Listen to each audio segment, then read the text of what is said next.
Hello my dear students, I hope you people are fine. So in this video, let us continue with few more topics of internet and open source concepts.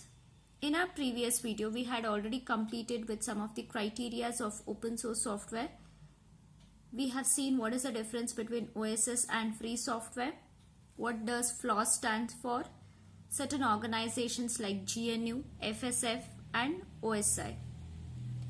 So let us move on with a concept that is W3C, which actually stands for World Wide Web Consortium.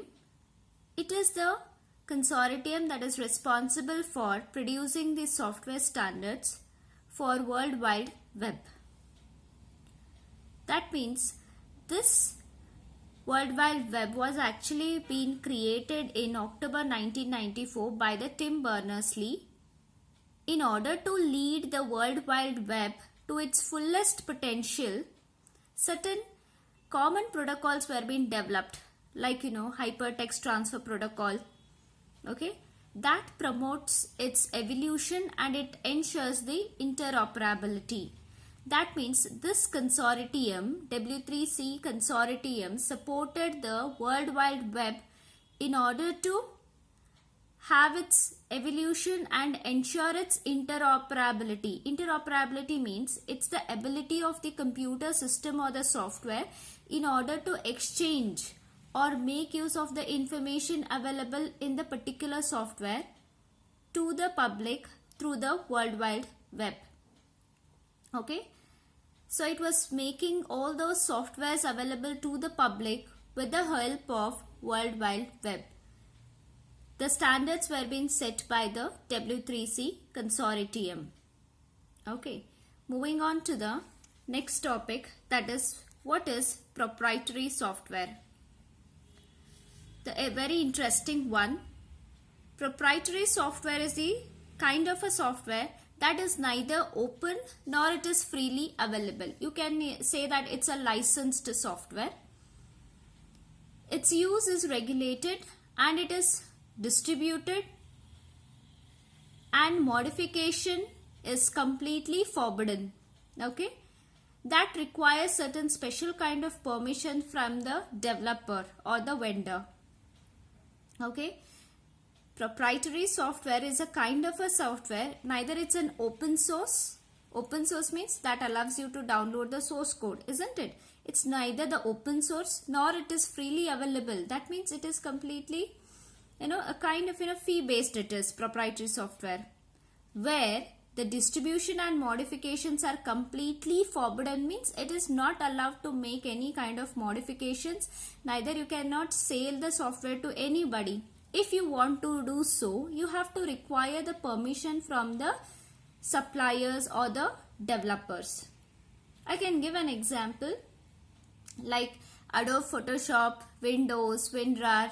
You can see here iTunes, Microsoft Office, Skype. All these are the examples for the proprietary software. You can also call the proprietary software as the closed source software because it's a non-free computer software. These are all the non-free computers. These are all the non-free computer software. Hence, you can call them as the closed source softwares. It's actually the copyrighted ones and has a certain limits against the use of the software. Here the source code is not downloadable. It is completely owned by the developer itself. Hence it will not even allow for any kind of modifications. Moving on to the next kind of software, that is the freeware. The very interested one, that's a freeware. It's a kind of a software which is available for the free of cost and which allows for copying and further distribution also, but not for the modification. It will not allow for the modification and whose source code is not available. That means it allows you to copy that software. That means you can download that software and after downloading you can share it with someone else, but source code will not be downloaded. If source code is not downloaded, obviously you will not be able to make any kind of modifications in it. I can give an example for this. Microsoft Internet Explorer, Adobe Reader, yes, Google Chrome and Skype. Now this kind of software, it's not open source software, nor it's a freeware. Okay, nor it's a free software. The freeware is entirely different, where it is allowing you to copy the software, use the software, free of cost it is. But it is not allowing you to download its source code. That means this Google Chrome, it will easily get installed into your computer system. But the source code of this Google Chrome will not get installed in your computer system. It will not allow for the source code to get downloaded only. Such kinds of software which are freely available but no modifications can be done. Such software I can call it as a freeware. I hope you people are understanding what was a proprietary software, what is a freeware. Moving on to the next kind of a software, that's a shareware. Okay. All these kinds of software we are using currently, but we doesn't know what exactly they are being called as, why they are called as freeware. Now after looking at watching this video, you can, the applications which are installed in your computer or the laptop, you can make out what are the softwares that belongs to the freeware, shareware or the proprietary softwares. Moving on to the shareware, it's a kind of a software which is made available to the right to redistribute copies. That means you can distribute these copies after the, you can distribute these copies. A copy of a software you can share with your friend, but it has been stipulated that if one intends to use the software often, after a certain period of a time, then a license fee should be paid. I can show you here one of the example of WinRAR. Some kind of a software comes for the trial basis, for 1 month or for 15 days it gives you the trial basis, and after 15 days it says that your license has been expired. You need to buy for that product. So this is what is compress encrypt package. This is WinRAR is it is used for compressing, encrypting package and backup utility with only one utility. It's a kind of a software where it provides you a trial version. Maybe for 15 to 20 days it performs a trial version, and later start giving a pop-up message that license is expired. You need to buy it. You need to make a payment and then buy the full version of it. So shareware can also be termed as the trialware, where it's a kind of a proprietary software that is provided to users on a limited basis, and only for certain limited trials it will provide you, where it gives more potential for the users to for the opportunity to try out the software on a limited basis for the limited time and judge whether that software is useful before purchasing a license for the full version of the software. After using this WinRAR software, you will get to know what is its performance, and you can judge whether its software is a good one or not. Before buying it by making a payment, okay, you can have a trial version. Then if you feel good, then you can buy it, okay, the full version of that particular software. After the usage of the software for several times, the software may present a dialog box like this at startup or during usage, okay, just like reminding the user to purchase it. This is all about the shareware. In case of shareware, the thing is here, the source code will not be available. When you download the software, only the software can be downloaded. When you purchase it, full version of that software, only the software is getting downloaded. Source codes will not be allowed, and modifications of the softwares are also not allowed. I hope the concept is clear. Moving on to the next concept, World Wide Web. As we have studied this terminology many a times, the World Wide Web is a set of protocols that allow the users to access any document over the internet. It might be the, audio file, video file, text file, image file, any kind of the document over the internet. You can make it available through a naming system based on URLs. Naming system in the sense, having the website names. Okay. World Wide Web, it also specifies a way. The hypertext transfer protocols, these are the protocols that are helping the World Wide Web in order to request, okay, in order to request for a document over the internet. Before, we used the internet only for the text based information, but now it's not so. Internet has gained more its popularity because of the usage of graphics, like it allows for the audios, videos, images, okay, then text files, PDF file, images like PNG images, JPG images, all kinds of graphics it allows. Hence the World Wide Web has become more popular over the internet in order to download, find, or uploading. Moving on to the next topic, that is the Telnet.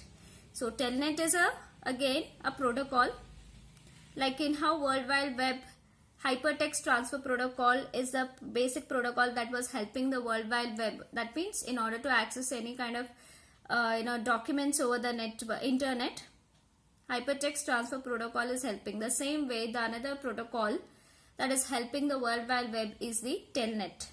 We know this, what is Telnet is. Most of the times we have already discussed about this.